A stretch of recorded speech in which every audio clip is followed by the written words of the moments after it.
UWP member Dominic Fede referenced a recent report from the International Monetary Fund (IMF) during the United Workers' Party's Sunday Live event on April 27th, stating that they are alerting everyone to potential issues. He noted that the IMF reported concerns regarding the accuracy of visitor expenditure data, which may be significantly overestimated due to methodological flaws in surveys conducted by the St. Lucia Tourist Board. Specifically, Fede highlighted that the report indicated U.S. spending figures could be inflated by as much as 25%.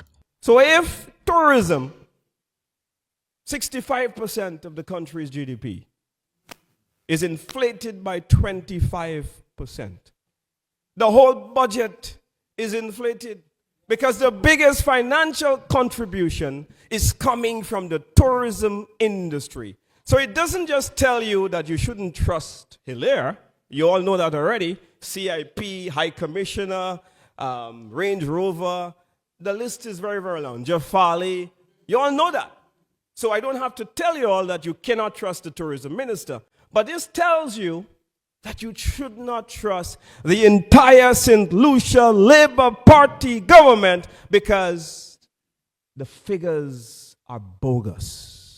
Later, Fede suggested that Hilaire and his ministry had been manipulating the figures for 2023. On Monday, April 28th, during a pre-cabinet meeting, Tourism, Investment, Creative Industries, Culture and Information Minister, Honorable Ernest Hilaire, addressed the recent IMF report following media inquiries. He provided context, recalling that when COVID-19 first emerged, a decision was made for the board to conduct online interviews rather than face-to-face interactions for obvious reasons. When persons fill out the online ED card, you have to ask permission to send promotional material and information to them. So they would tick yes, and if you tick no, they cannot send anything to you. So it's only those who tick yes will get the online questionnaire, because you cannot send unsolicited, information, questionnaires to persons.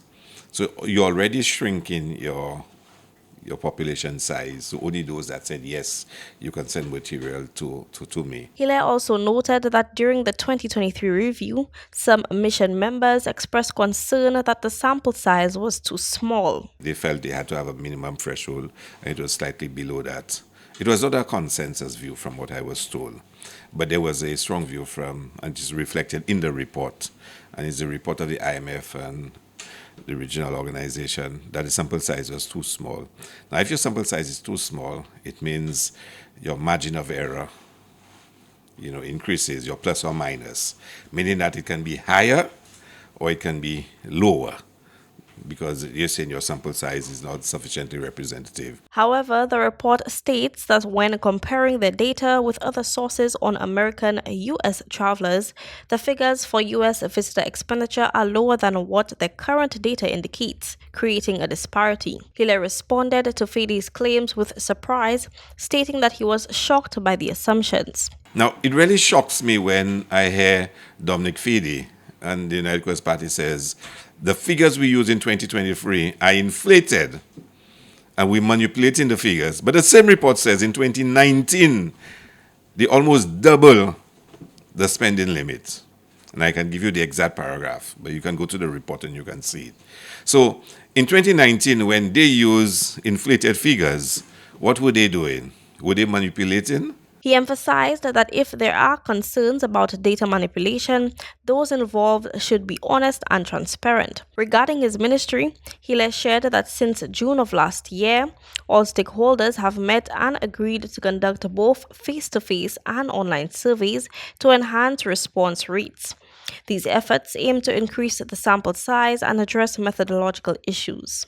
The tourist minister reaffirmed that they are committed to ensuring the data collection methods are as robust, valid, and reliable as possible. He concluded by stating that his ministry will continue to stand by their figures.